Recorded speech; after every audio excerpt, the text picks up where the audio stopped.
Good morning all. So, കഴിഞ്ഞ ക്ലാസ്സിൽ നമ്മൾ റൂറൽ ഡെവലപ്മെന്റ് എന്ന് പറയുന്ന ചാപ്റ്റർ ആണ് കംപ്ലീറ്റ് ചെയ്തത്.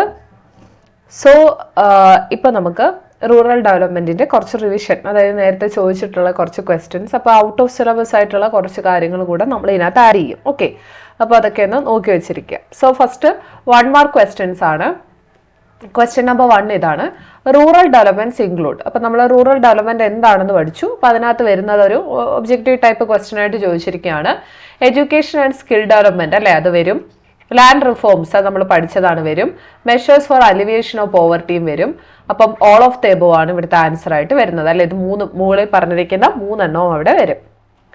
Second question, shift of workforce from agriculture to other allied activities like livestock, poultry, fisheries, etc. is known as, നമ്മൾ കഴിഞ്ഞ ക്ലാസ്സിൽ പഠിച്ചതാണ്, ഡൈവേഴ്സിഫിക്കേഷൻ അല്ലേ. അഗ്രികൾച്ചറിൽ നിന്ന് നമ്മൾ മറ്റു കാര്യങ്ങളിലേക്ക്, മറ്റ് അഗ്രികൾച്ചർ റിലേറ്റഡ് അല്ലെങ്കിൽ നോൺ ഫാം ആക്ടിവിറ്റീസിലേക്ക് പോകുന്നതിനെയാണ് ഡൈവേഴ്സിഫിക്കേഷൻ എന്ന് പറയുന്നത്. Golden revolution is associated with, ഇത് നമ്മൾ പറയാത്തൊരു ടോപ്പിക്കാണ്. ഗോൾഡൻ റവല്യൂഷൻ എന്ന് പറയുന്നത് ഹോർട്ടിക്കൾച്ചറുമായിട്ട് റിലേറ്റഡ് ആണ് കേട്ടോ. ഹോർട്ടിക്കൾച്ചർ ആണ്, അതായത് ഫ്രൂട്ട്സും വെജിറ്റബിൾസുമായിട്ട് ബന്ധപ്പെട്ടതാണ് നമ്മൾ ഗോൾഡൻ റവല്യൂഷൻ എന്ന് പറയുന്നത്. How many banks were nationalised in 1969? ഇത് ആക്ച്വലി നമ്മുടെ ഇതുമായിട്ട് ബന്ധപ്പെട്ടിട്ട്, അതായത് ലെൻഡിങ്ങുമായിട്ട് ബന്ധപ്പെട്ട് നമ്മൾ പറഞ്ഞതാണ്. 1969 14 ബാങ്ക്സ് ആണ്, 1980 6 ബാങ്കുകൾ. വൈറ്റ് റവല്യൂഷൻ, ഇത് നമ്മൾ ഔട്ട് ഓഫ് സിലബസ് ആയിട്ട് പറയാണ്. White revolution is related to milk ആണ് കേട്ടോ. ധവള വിപ്ലവം എന്ന് പറയുന്നത് മിൽക്ക് ആണ്. ഡോക്ടർ വർഗീസ് കുര്യൻ എന്ന് പറയുന്ന പേരൊക്കെ ഇതുമായിട്ട് കണക്ട് ചെയ്തൊന്ന് ഓർത്ത് വെച്ചിരിക്കുക. Varghese Kurien, doctor Varghese Kurien. Blue revolution is related to, അപ്പോൾ ഈ ഗോൾഡൻ, ബ്ലൂ, വൈറ്റ് എന്നൊക്കെ പറഞ്ഞ് ചിലപ്പോൾ മാത്സ് ഫോളോയിങ് ആയിട്ട് ചോദിക്കാം. അപ്പോൾ ബ്ലൂ റവല്യൂഷൻ വരുന്നത് ഫിഷ് ആണ് കേട്ടോ. കാരണം നമുക്കറിയാം ഫിഷ് കിടക്കുന്നത് വെള്ളത്തിലാണ്, അപ്പോൾ ബ്ലൂ അങ്ങനെ ഓർക്കുക കേട്ടോ. Blue revolution fish. നമ്മൾ ഓൾറെഡി ഡിസ്കസ് ചെയ്തതാണ്. Which among the following is an advantage of organic farming? It is labour intensive, ശരിയാണ്, നമ്മൾ പറഞ്ഞായിരുന്നു, ഒരുപാട് ലേബറേഴ്സിനെ ആവശ്യമായിട്ട് വരും. It is environment friendly, it uses locally produced organic inputs. അപ്പോൾ ഇവിടെ പറയുന്ന 4 വരുന്നതാണ്. So all of the above. Complete the following statement, ഇത് നമ്മൾ ഡിസ്കസ് ചെയ്തതാണ്. The credit provisions of SHG. SHG എന്ന് പറയുമ്പോൾ സെൽഫ് ഹെൽപ്പ് ഗ്രൂപ്പ് ആണ് അല്ലെ, സെൽഫ് ഹെൽപ്പ് ഗ്രൂപ്പ് ആണ്. Self help group are generally refer to as എന്തായിട്ടാണ് പറയുന്നത്? മൈക്രോ ക്രെഡിറ്റ് പ്രോഗ്രാമുകളായിട്ടാണെന്ന് നമ്മൾ പഠിച്ചിട്ടുണ്ടായിരുന്നു, ഓർത്ത് വെച്ചിരിക്കുക കേട്ടോ, മൈക്രോ ക്രെഡിറ്റ് പ്രോഗ്രാംസ്.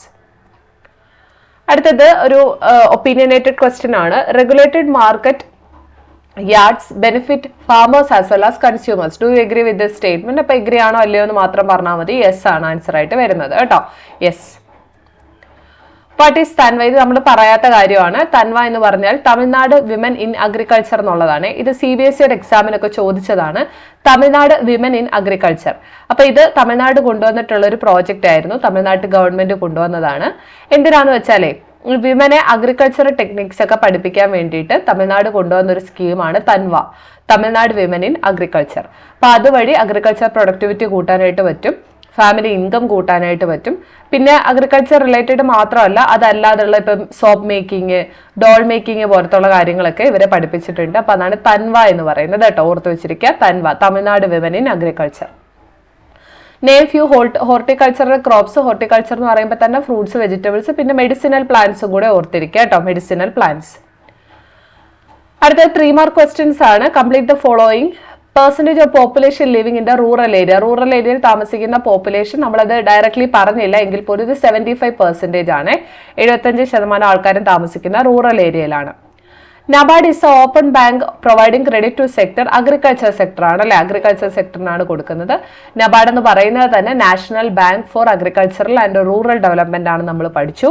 ശിവരാമൻ കമ്മിറ്റിയുടെ പേരൊന്നും മറന്നുപോകരുത്. Golden revolution was a period of very high productivity. Golden revolution എന്ന് പറയുന്നത് തന്നെ ആ ഹോർട്ടിക്കൾച്ചറുമായിട്ട് റിലേറ്റഡ് ആണ്. ഓൾറെഡി നമ്മളൊരു ക്വസ്റ്റ്യൻ ഡിസ്കസ് ചെയ്താണ്, സോ ഓർത്തിരിക്കുക. അടുത്തത്, why the cooperative marketing could not gain momentum in India. ഇന്ത്യയിൽ എന്തുകൊണ്ട് കോപ്പറേറ്റീവ് മാർക്കറ്റിംഗ് സക്സസ് ആവുന്നില്ല? കോപ്പറേറ്റീവ് മാർക്കറ്റിംഗ് എന്താണെന്ന് നമ്മൾ ഡിസ്കസ് ചെയ്തായിരുന്നു. ആൾക്കാർ കളക്റ്റീവായിട്ട് കൊണ്ടുവന്ന് ഫാമേഴ്സ് സാധനങ്ങൾ വിൽക്കുന്നതാണ് അല്ലെ. അപ്പൊ കോപ്പറേറ്റീവ് മാർക്കറ്റ് ഇന്ത്യയിൽ തോറ്റു പോകാനുള്ള ഒരു കാരണമായിട്ട് നമ്മൾ പറയുന്നത് inadequate coverage of farmer members ആണ്. അതായത് ഈ കർഷകരായിട്ടുള്ള എല്ലാ ആൾക്കാരും അതിനകത്ത് ചേരുന്നില്ല എന്നുള്ളത് ഒരു പ്രശ്നമാണ്. പിന്നെന്ന് പറഞ്ഞു കഴിഞ്ഞാൽ മാർക്കറ്റിങ്ങും അതുപോലെ പ്രോസസ്സിംഗ് മാനേജ്മെന്റും തമ്മിലൊരു ബന്ധമില്ല, അതായത് ഇത് തമ്മിലൊരു കണക്ഷൻ ഇല്ല എന്നുള്ളത് മറ്റൊരു പ്രശ്നമാണ്. ഓക്കെ, അപ്പൊ 2 പ്രോബ്ലംസ് ആണ് നമ്മൾ പറയുന്നത്. ഓർഗാനിക് ഫാമിംഗ് എന്താണെന്ന് നമ്മൾ ഡിസ്കസ് ചെയ്തതാണ്. Eco friendly technology of cultivation ആണ് അല്ലേ. അതായത് കെമിക്കൽ ഫെർട്ടിലൈസേഴ്സോ പെസ്റ്റിസൈഡ്സോ ഒന്നും ഉപയോഗിക്കാതെ നമ്മൾ നമ്മുടെ പരിസ്ഥിതിക്ക് ഒരു കോട്ടവും തട്ടാതെ വളരെ പ്രകൃതിദത്തമായിട്ട് കിട്ടുന്ന വളങ്ങൾ ഉപയോഗിച്ച് കൃഷി ചെയ്യുന്നതിനെയാണ് ഓർഗാനിക് ഫാമിംഗ് എന്ന് പറയുന്നത്. Give reasons for the declining share of agriculture in GDP of India. ഇന്ത്യയിലെ GDPയിൽ എന്തുകൊണ്ട് അഗ്രികൾച്ചറിന്റെ ഷെയർ കുറയുന്നു എന്നുള്ളതാണ് ചോദ്യം.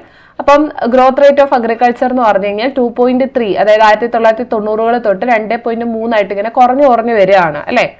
അപ്പൊ ഇതിന് കാരണമായിട്ട് നമ്മൾ പറയുന്നത്, ഒന്ന്, വേണ്ടത്ര ഇൻഫ്രാസ്ട്രക്ചർ ഇല്ല, അതുപോലെ തന്നെ എംപ്ലോയ്മെന്റ് ഓപ്പർച്യൂണിറ്റീസ് അവൈലബിൾ ആണ്, അതുപോലെ കാഷ്വലൈസേഷൻ ഓഫ് എംപ്ലോയ്മെന്റ് ഇൻ അഗ്രികൾച്ചർ അല്ലെ. അഗ്രികൾച്ചറിൽ തന്നെ പല ആൾക്കാരും ജോലി മാറിപ്പോകുന്ന അവസ്ഥയൊക്കെ നമുക്ക് കാണാൻ പറ്റും. അപ്പൊ ഇതൊക്കെ കാരണമാണ് അതൊരു തോൽവിയായി മാറിയത്. അപ്പൊ ഗോൾഡൻ റെവല്യൂഷൻ എന്താണെന്ന് നമ്മൾ കുറെ ക്വസ്റ്റ്യൻസിൽ കണ്ടതാണ്. ഹോർട്ടിക്കൾച്ചർ സെക്ടറിന്റെ ഡെവലപ്മെന്റ് ആണ് അല്ലെ. അപ്പൊ 1991-2003 കാലയളവിനെയാണ് നമ്മൾ പീരീഡ് ഓഫ് ഗോൾഡൻ റെവല്യൂഷൻ എന്ന് പറയുന്നത്. 1991 തൊട്ട് 2003 വരെയുള്ളതാണ്. അപ്പൊ ഈ ഒരു സമയത്ത് നമ്മൾ ഹോർട്ടിക്കൾച്ചറിൽ നല്ല രീതിക്ക് ഇൻവെസ്റ്റ് ചെയ്തിട്ടുണ്ട്. അത് ഹൈലി പ്രൊഡക്റ്റീവ് ആണ്, സസ്റ്റൈനബിൾ ലൈവ്ലിഹുഡ് ഓപ്ഷൻ ആണ്, ആൾക്കാർക്ക് കൂടുതൽ ചൂസ് ചെയ്യാൻ പറ്റി. അപ്പൊ ഈ ഒരു സമയത്താണ് നമ്മുടെ ഇന്ത്യ മാങ്ങ, അതുപോലെ തന്നെ തേങ്ങ, ഏത്തക്ക പോലത്തുള്ള സാധനങ്ങളിലൊക്കെ നല്ല രീതിക്ക് പ്രൊഡ്യൂസ് ചെയ്യാനായിട്ട് തുടങ്ങിയത്. സോ ഇതാണ് ഗോൾഡൻ റെവല്യൂഷൻ. ആ പീരീഡ് ഒന്ന് നോക്കിയിരിക്കുക. Name a few traditional industries in India. ഇത് നിങ്ങളെ ഡയറക്ട്ലി പറഞ്ഞു തന്നില്ലെങ്കിൽ പോലും എഴുതാൻ പറ്റുന്ന ക്വസ്റ്റ്യൻ ആണ്. Pottery, crafts, handloom, textiles, bamboo പോലത്തുള്ള സംഭവങ്ങൾ. ഇത് SHG ബേസ് ചെയ്തിട്ട് ചോദിച്ചൊരു ചോദ്യമാണ്, കുടുംബശ്രീ എന്താണെന്നുള്ളത്. അപ്പൊ കുടുംബശ്രീ എന്ന് പറയുന്നത് ഒരു women oriented community based poverty reduction programme ആണ്. കേരളത്തിൽ 1998 വന്നതാണ്, വർഷം പഠിക്കേണ്ട. അപ്പം ഇതിന്റെ ഉദ്ദേശം എന്താണെന്ന് വെച്ചാൽ സേവിങ്സ്, ബാക്കിയെല്ലാം നിങ്ങൾക്ക് സെൽഫ് ഹെൽപ്പ് ഗ്രൂപ്പിനെ കുറിച്ച് അങ്ങ് എഴുതിയാൽ മതി അല്ലെ. അതായത് ഓരോ ആൾക്കാരും റെഗുലർ സേവിങ് നടത്തുന്നു, അതുവഴി അവർക്ക് എന്ത് കിട്ടുന്നു, ലോൺ എടുക്കാനുള്ള ഒരു അറ്റ്മോസ്ഫിയർ ഉണ്ടാവുന്നു, എംപ്ലോയ്മെന്റ് കിട്ടുന്നു അല്ലെ. അപ്പൊ അതാണ് കുടുംബശ്രീ കൊണ്ട് ഉദ്ദേശിക്കുന്നത്. നബാർഡ് വളരെ ഡീറ്റെയിൽ ആയിട്ട് നമ്മൾ പഠിച്ചതാണ്, റെസ്പോൺസിബിലിറ്റീസ് അടക്കം. പക്ഷെ ഇതൊരു 3 മാർക്കിന്റെ ക്വസ്റ്റ്യൻ ആയതുകൊണ്ട് അത്രയൊന്നും എഴുതണ്ട.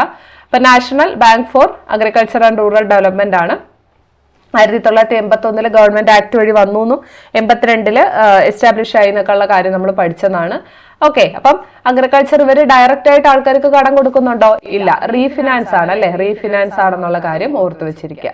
ഷോർട്ട് ടേം ലോൺസ് ഒക്കെ എന്ത് ചെയ്യുന്നുണ്ട്, അഗ്രികൾച്ചർ ഓപ്പറേഷന് വേണ്ടിയിട്ട് ഇവർ ബാങ്കുകൾക്ക്, അതായത് RRB പോലുള്ള ബാങ്കുകളൊക്കെ ഇവരുടെ കീഴിൽ വരുന്നതാണെന്ന് നമ്മൾ പഠിച്ചിട്ടുണ്ടായിരുന്നു. അത്രയാണ് 3 മാർക്ക് ക്വസ്റ്റ്യൻ. ഇനി അടുത്ത 4 മാർക്ക് ക്വസ്റ്റ്യനിൽ what are the alternative channels available for agricultural marketing. Agricultural മാർക്കറ്റിംഗിന് വേണ്ടിയിട്ടുള്ള മറ്റ് വഴികൾ എന്തൊക്കെയാണ്, എക്സാമ്പിൾസ് കൊടുക്കാനാണ് പറഞ്ഞിട്ടുള്ളത്.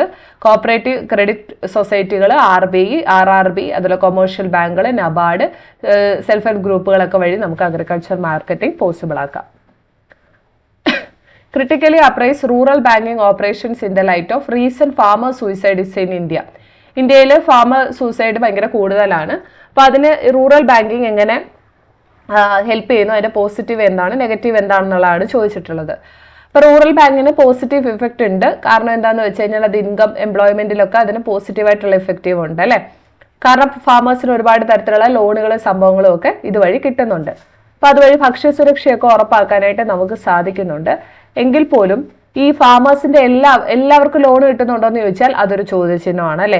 ഇപ്പോഴും നമ്മൾ പഠിച്ചല്ലോ, നോൺ ഫിനാൻഷ്യൽ ഇൻസ്റ്റിറ്റ്യൂഷനുകളിൽ നിന്ന്, അല്ലെങ്കിൽ ഈ പറയുന്നത് പോലെ ഇൻസ്റ്റിറ്റ്യൂഷൻ അല്ലാത്ത സ്ഥലങ്ങളിൽ നിന്ന്, സോഴ്സസിൽ നിന്ന് ആൾക്കാർ ഇപ്പോഴും കടം വാങ്ങുന്നുണ്ട്, മണി ലെൻഡേഴ്സിന്റെ ഒക്കെ കയ്യിൽ നിന്ന്.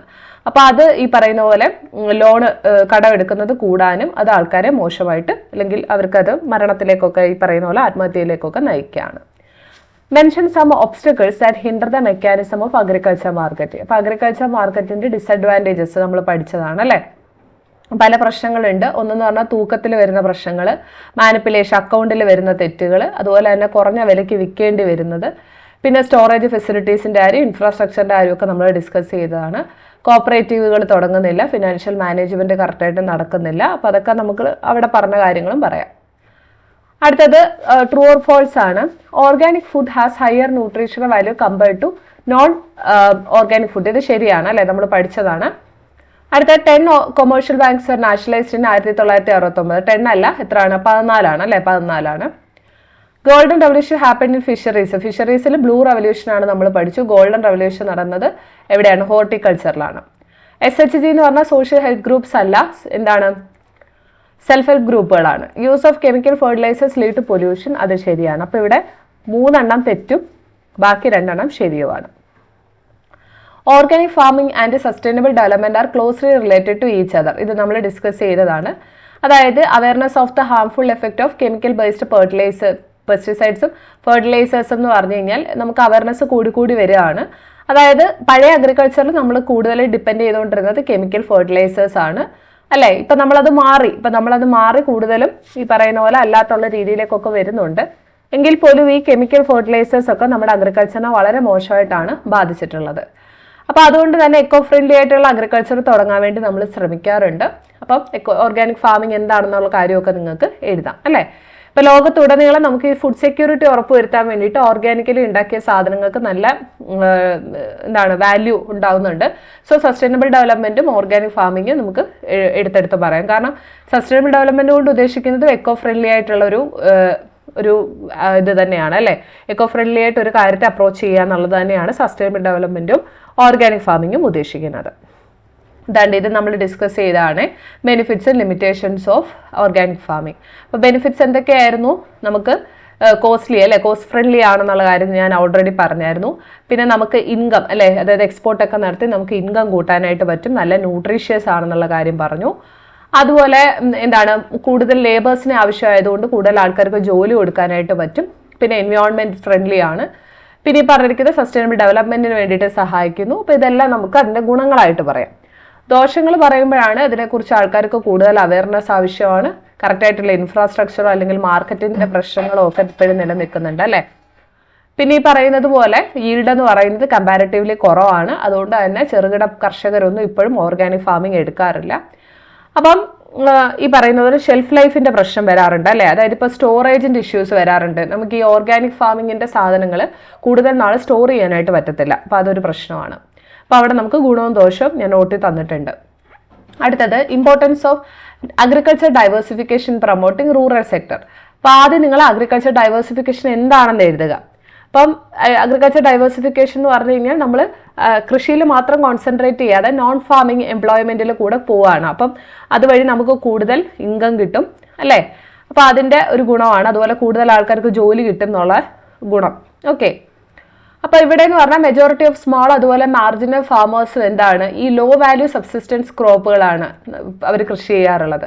അപ്പോൾ അതിന് പകരമായിട്ട് അവരെപ്പോഴും അപ്പോൾ അത് പാവത്തുങ്ങളായിട്ട് കിടക്കും അല്ലേ.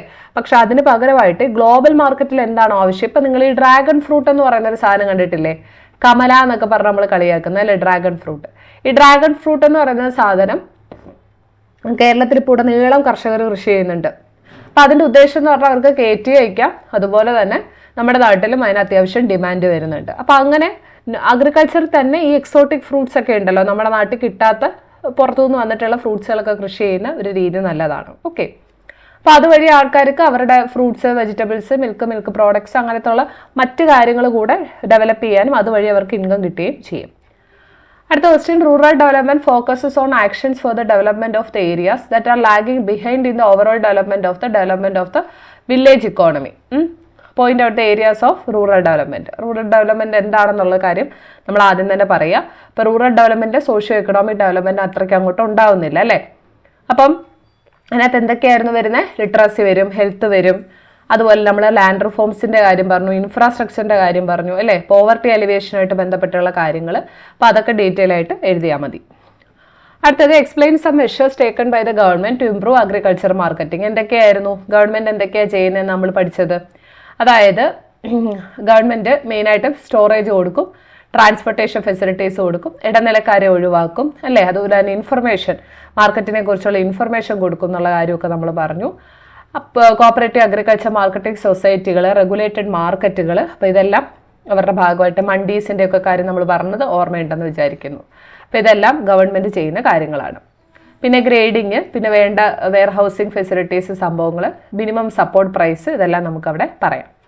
അപ്പോൾ ഇത്രയും കാര്യങ്ങളാണ് നമുക്ക് ഈ ഒരു ചാപ്റ്ററിൽ പഠിക്കാനായിട്ടുള്ളത്. അപ്പോൾ എല്ലാവർക്കും വ്യക്തമായി എന്ന് വിചാരിക്കുന്നു.